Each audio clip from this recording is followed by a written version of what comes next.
Hello students, welder ಗ್ರೇಡ್ನ ಮಾಡ್ಯೂಲ್ಗೆ ಸ್ವಾಗತ.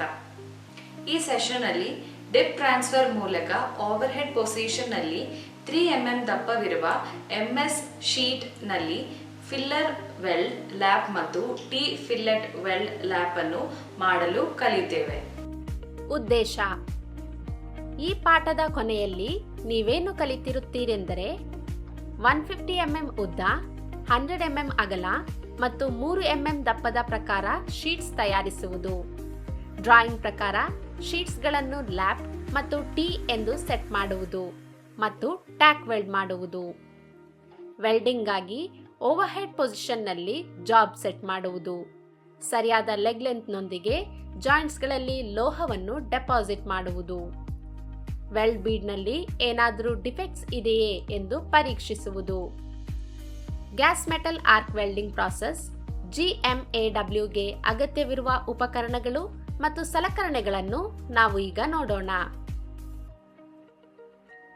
Steel rule, ball peen hammer, half round filer, try square, tongs, chipping hammer, steel wire brush, personal safety equipment, key ಅಥವಾ spanner, helmet type screen,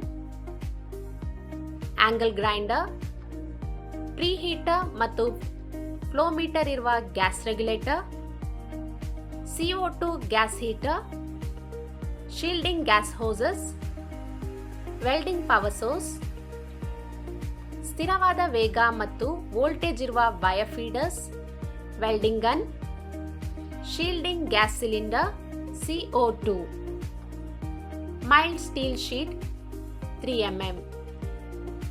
ಈಗ drip transfer ಮೂಲಕ over head ಪೊಸಿಷನ್ನಲ್ಲಿ 3 mm ದಪ್ಪವಿರುವ MS ಶೀಟ್ನಲ್ಲಿ ಲ್ಯಾಪ್ ಮತ್ತು T joint ಅನ್ನು ಮಾಡಲು ಬೇಕಾದ ತಯಾರಿಕೆಯನ್ನು ನೋಡೋಣ. ಲ್ಯಾಪ್ ಜಾಯಿಂಟ್ನ pre welding preparation steps: safety glasses ಮತ್ತು ಗ್ಲೌಸ್ ಸೇರಿದಂತೆ ಎಲ್ಲ ಅಗತ್ಯ ಸುರಕ್ಷತಾ ಸಾಧನಗಳು ನಿಮ್ಮ ಹತ್ತಿರ ಇದೆ ಎಂದು ಖಚಿತಪಡಿಸಿಕೊಳ್ಳಿ. ಮೈಲ್ಡ್ ಸ್ಟೀಲ್ ಶೀಟ್ ಅನ್ನು ಸ್ವಚ್ಛವಾದ ಮತ್ತು ಸ್ಥಿರವಾದ ಸರ್ಫೇಸ್ನಲ್ಲಿ ಇಡಿ. ಹ್ಯಾಂಡ್ ಶೇರಿಂಗ್ ಮಿಷಿನ್ ಅನ್ನು ಫ್ಲಾಟ್ ಮತ್ತು ಲೆವೆಲ್ ವರ್ಕ್ ಬೆಂಚ್ನಲ್ಲಿ ಇಡಿ. ಕತ್ತರಿಸುವಾಗ ಅದು ಅಲುಗಾಡದಂತೆ ಅದನ್ನು ಸುರಕ್ಷಿತವಾಗಿ ಇರಿಸಲಾಗಿದೆ ಎಂದು ಖಚಿತಪಡಿಸಿಕೊಳ್ಳಿ. ಮೈಲ್ಡ್ ಸ್ಟೀಲ್ ಶೀಟ್ ದಪ್ಪಕ್ಕೆ ಈ ಸಂದರ್ಭದಲ್ಲಿ 3 mm ಅನುಗುಣವಾಗಿ ಮಷಿನ್ನ ಬ್ಲೇಡ್ ಗ್ಯಾಪ್ ಅಡ್ಜಸ್ಟ್ ಮಾಡಿ. ಬ್ಲೇಡ್ ಗ್ಯಾಪ್ ಅತಿಯಾದ ಫೋರ್ಸ್ ಕೊಡದೆಯೇ ನೀಟಾಗಿ ಮತ್ತು ಉತ್ತಮ ರೀತಿಯಲ್ಲಿ ಕಟ್ ಆಗುವಂತಿರಬೇಕು. ರೂಲರ್ ಮತ್ತು ಸ್ಕ್ರೈಬ್ ಅಥವಾ ಮಾರ್ಕರ್ ಅನ್ನು ಬಳಸಿ ಮೈಲ್ಡ್ ಸ್ಟೀಲ್ ಶೀಟ್ನಲ್ಲಿ 150 mm ಉದ್ದ ಮತ್ತು 50 mm ಅಗಲವನ್ನು ಎಚ್ಚರಿಕೆಯಿಂದ ಮಾರ್ಕ್ ಮಾಡಿ. ನಿಖರತೆಯನ್ನು ಖಚಿತಪಡಿಸಿಕೊಳ್ಳಲು ಅಳತೆಗಳನ್ನು 2 ಬಾರಿ ಪರಿಶೀಲಿಸಿ. ಮಾರ್ಕ್ ಮಾಡಿದ ಶೀಟನ್ನು ಹ್ಯಾಂಡ್ ಶೇರಿಂಗ್ ಮಿಷಿನ್ನಲ್ಲಿ ಇಟ್ಟು ಮಾರ್ಕ್ ಮಾಡಿದ ಕಟ್ ಲೈನ್ ಅನ್ನು ಮಿಷಿನ್ನ ಕತ್ತರಿಸುವ ಅಂಚಿಗೆ ಜೋಡಿಸಿ. ಕಟ್ ಪೂರ್ಣಗೊಂಡ ನಂತರ ಹ್ಯಾಂಡಲ್ಸ್ಗಳ ಮೇಲಿನ ಒತ್ತಡವನ್ನು ರಿಲೀಸ್ ಮಾಡಿ ಮತ್ತು ಶೀಟ್ನಿಂದ ಮಿಷಿನ್ನ ಬ್ಲೇಡ್ಗಳನ್ನು ಮೇಲಕ್ಕೆತ್ತಿ.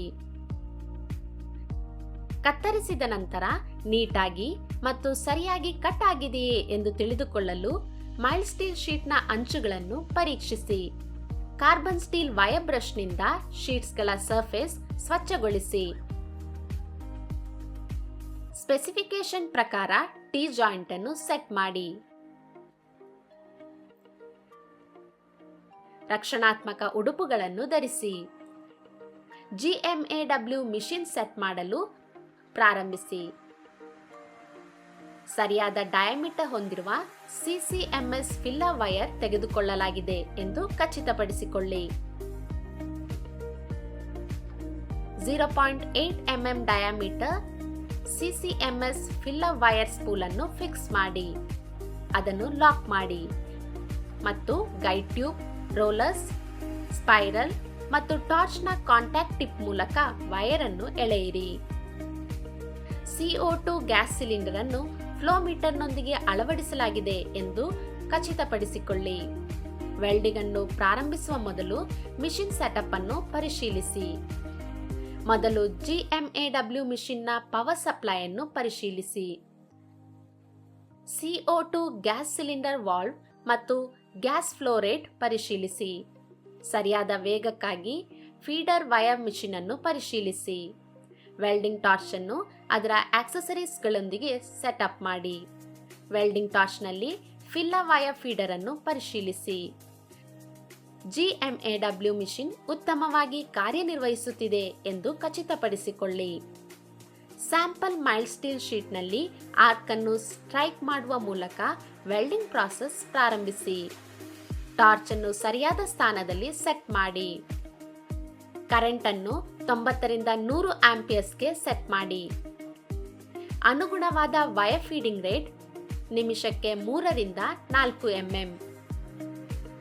19 ರಿಂದ 20 ಆರ್ಕ್ ವೋಲ್ಟೇಜ್ ಅನ್ನು ಸೆಟ್ ಮಾಡಿ ಮತ್ತು ಡಿಪ್ ಟ್ರಾನ್ಸ್ಫರ್ ಮೋಡ್ ಬಳಸಿ. ಟಿ ಜಾಯಿಂಟ್ ನ ಎರಡೂ ತುದಿಗಳಲ್ಲಿ ಟ್ಯಾಕ್ ವೆಲ್ಡ್ ಮಾಡಿ.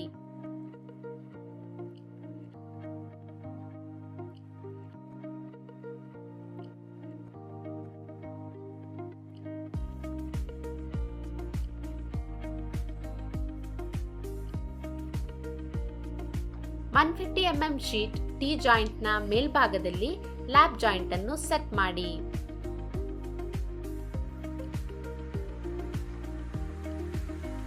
ಲ್ಯಾಪ್ ಜಾಯಿಂಟ್ ನ ಎರಡೂ ಬದಿಗಳಲ್ಲಿ ಟ್ಯಾಕ್ ವೆಲ್ಡ್ ಮಾಡಿ. ಕನಿಷ್ಠ 10 mm ಉದ್ದ ಇರಲಿ.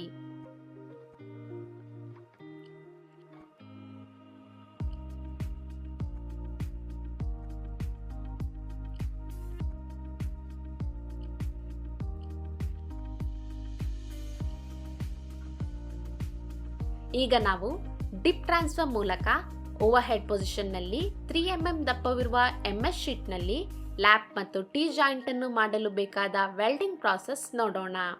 ಓವರ್ ಹೆಡ್ ಪೊಸಿಷನ್ ನಲ್ಲಿ ವೆಲ್ಡ್ ಪೊಸಿಷನರ್ ನಲ್ಲಿ ಟ್ಯಾಕ್ ವೆಲ್ಡ್ ಮಾಡಿದ ಜಾಬ್ ಅನ್ನು ಫಿಕ್ಸ್ ಮಾಡಿ.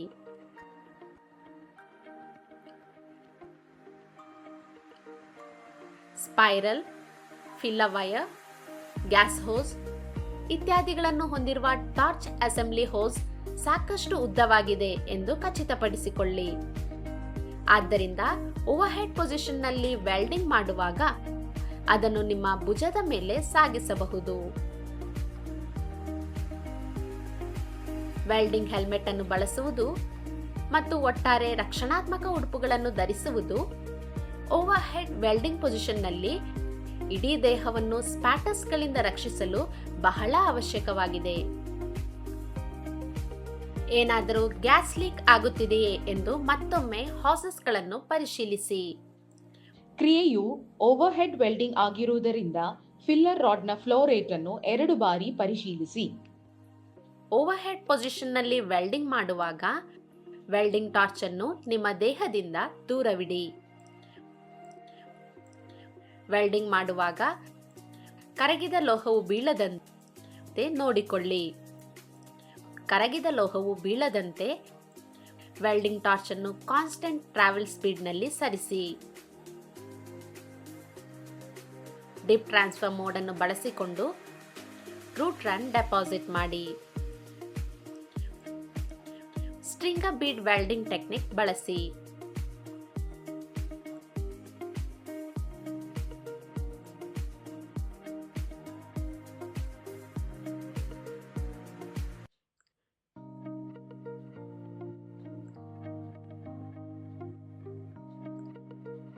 ಡಿಸ್ಟಾರ್ಷನ್ ತಪ್ಪಿಸಲು ಸರಿಯಾದ ತಂತ್ರ ಬಳಸಿ.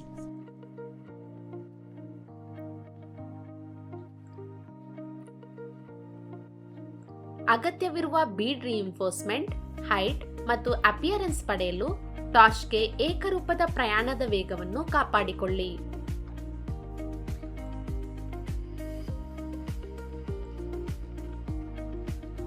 ಸರಿಯಾದ ಕೋನ ಮತ್ತು ಆರ್ಕ್ ಟ್ರಾವೆಲ್ ಸ್ಪೀಡ್ನೊಂದಿಗೆ ಸರಿಯಾದ ಲೆಗ್ ಲೆಂತ್ ಮತ್ತು ಶೀಟ್ಸ್ಗಳ ಈವನ್ ಫ್ಯೂಷನ್ ಖಚಿತಪಡಿಸಿಕೊಳ್ಳಿ. ಸ್ಟೀಲ್ ವೈರ್ ಬ್ರಷ್ನಿಂದ ವೆಲ್ಡ್ ಮಾಡಿದ ಜಾಯಿಂಟ್ ಅನ್ನು ಸ್ವಚ್ಛಗೊಳಿಸಿ. ಟಿ ಜಾಯಿಂಟ್ ಅನ್ನು ಬದಲಾಯಿಸಿ ಮತ್ತು ವೆಲ್ಡಿಂಗ್ ಪೊಸಿಷನರ್ನಲ್ಲಿ ಟ್ಯಾಕ್ ವೆಲ್ಡ್ ಮಾಡಿದ ಲ್ಯಾಪ್ ಜಾಯಿಂಟ್ ಕಾಣುವಂತೆ ಇಡಿ. ಟಿ ಜಾಯಿಂಟ್ ಅನ್ನು ವೆಲ್ಡಿಂಗ್ ಮಾಡಲು ನಾವು ಮುಂಚೆ ತೆಗೆದುಕೊಂಡ ಅದೇ ಸುರಕ್ಷತಾ ವಿಧಾನವನ್ನು ಅನುಸರಿಸಿ. ಸ್ಟ್ರಿಂಗರ್ ಬೀಡ್ ಟೆಕ್ನಿಕ್ ಬಳಸಿ ರೂಟ್ ರನ್ ಡೆಪಾಸಿಟ್ ಮಾಡಿ. ಉತ್ತಮ ಬೀಡ್ ರಿಇನ್ಫೋರ್ಸ್ಮೆಂಟ್, ಹೈಟ್ ಮತ್ತು ಅಪಿಯರೆನ್ಸ್ ಖಚಿತಪಡಿಸಿಕೊಳ್ಳಿ. 3 mm ಶೀಟ್ ಆಗಿರುವುದರಿಂದ ಒಂದೇ ರನ್ ಸಾಕು. ಅಗತ್ಯವಿದ್ದರೆ ನಾವು 2ನೇ ರನ್ಗೆ ಹೋಗಬಹುದು. ಸೂಕ್ತವಾದ ಟಾರ್ಚ್ ಆಂಗಲ್ ಮತ್ತು ಆರ್ಕ್ ಟ್ರಾವೆಲ್ನೊಂದಿಗೆ ಉತ್ತಮ ಪೆನಿಟ್ರೇಷನ್ ಮತ್ತು ಎ ಮತ್ತು ಸಿ ಹಾಳೆಗಳ ಸಮ್ಮಿಲನವನ್ನು ಖಚಿತಪಡಿಸಿಕೊಳ್ಳಿ. ಶೀಟ್ ಸಿ ನಲ್ಲಿ ಅಂಡರ್ಕಟ್ ತಪ್ಪಿಸಿ.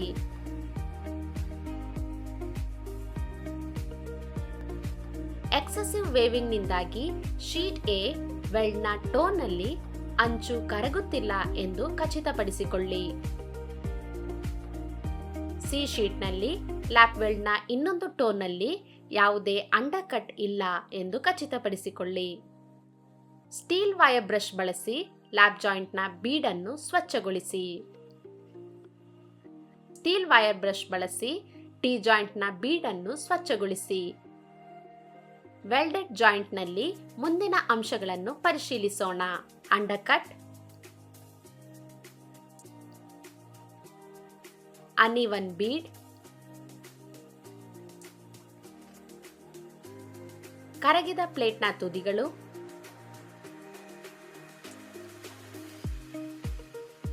ಡಿಸ್ಟೋರ್ಷನ್,